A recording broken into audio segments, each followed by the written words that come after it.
parents, if you are watching this, if you come across this, I want you to know that you should not lose your child because of your lack of discernment. I believe this message is for certain parents who are struggling to get a hold and a handle of their children and their children's private lives, but they don't want to feel intrusive or over-possessive.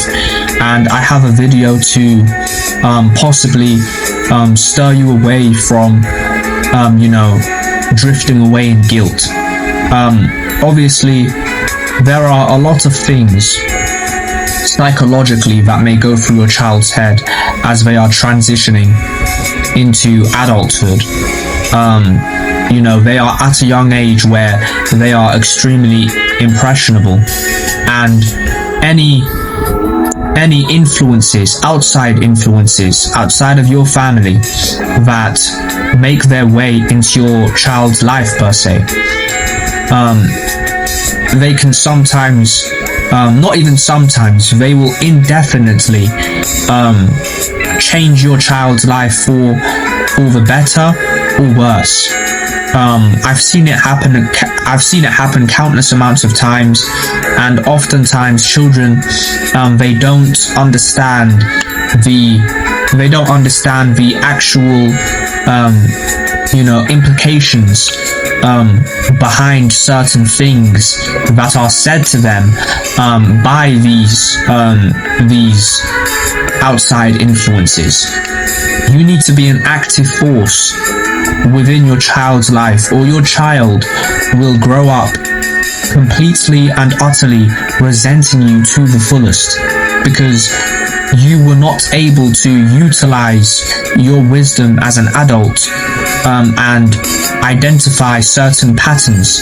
You weren't able to master pattern recognition, and due to that, you lost your child. And your child, when they grow up and eventually realize the parts where you failed, they start to completely emotionally detach themselves and check out of the bond you once had. You do not want to be that parent. So I'm urging you in all seriousness to really, if your child, for example, gets completely vulnerable with you and they tell you, Mom or Dad, this is what I've been dealing with, this is what I've been going through emotionally.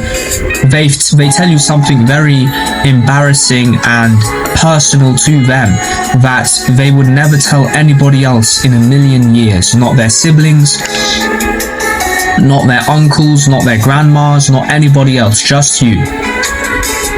What you don't want to do is go ahead and tell your husband or tell your wife, or anybody else for that matter. Because if anyhow it comes out to your child and reaches them that you went ahead with that information that your child laid bare in front of you, confiding in you, trusting you to keep this between you and them, anyhow, they hear that you spread that, to any other people in your family, or friends, they will never ever want to speak to you ever again, and you've lost that child. So, my honest advice to any parents would be a part of your child's life every step of the way. You don't want to alienate them from you because you are not emotionally available. You are closed off. You need to be present when your child. You need to really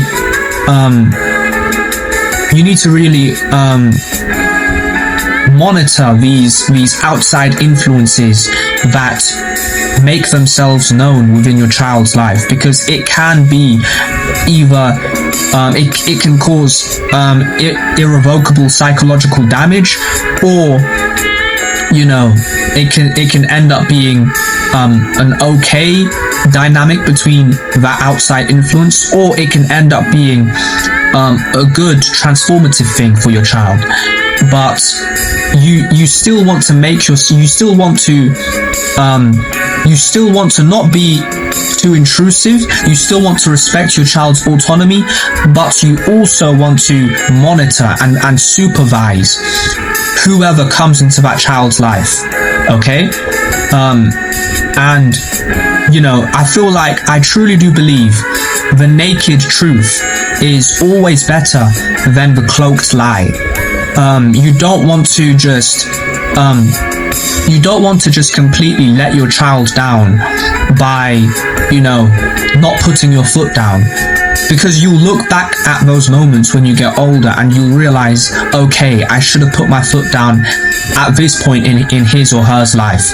I should have done this. I should have done that. I should have had a conversation with him here. I should have had a conversation with her here. You don't want to be that parent. You don't want to be, riddled in guilt, which could lead you to do very reckless things to yourself. So, in all honesty, I feel like, you should be listening to their cry for help. You should be empathetic. You should be, their refuge. You shouldn't just enable their trauma by just sitting yourself out. It's not a good thing to do that. You should really be present within your child's life. It's quite literally imperative. So, in all honesty, I want to read from a Bible verse that could really change your perspective on certain things in regard to parenthood and taking care of your child, and how certain actions can influence them exponentially. I'm reading from the book of Sirach, chapter 30, verse 8, and it warns us, "A horse that is unbroken turns out stubborn, and the child left to themselves turns out reckless." God bless you. Thank you for listening if you made it this far, and I appreciate you. Hopefully you can maybe incorporate some of these themes mentioned in this video into your parenthood. If not, I still want to thank you for watching. God bless you. And also, if your child comes to you begging to change schools because of any particular convictions or grievances, listen to them. Do not be stubborn and don't be harsh. They could be suffering under severe, unthinkable bullying that will leave psychological scars for the rest of their lives.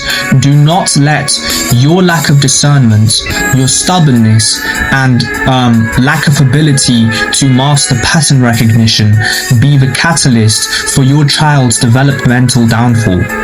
Don't allow that to be the case. Because you've got to think about this. Your child may want to move schools simply because there is a certain friend group that they may be more familiar with or more safer under because remember, when it comes to schools, it's like a certain territory every time you move.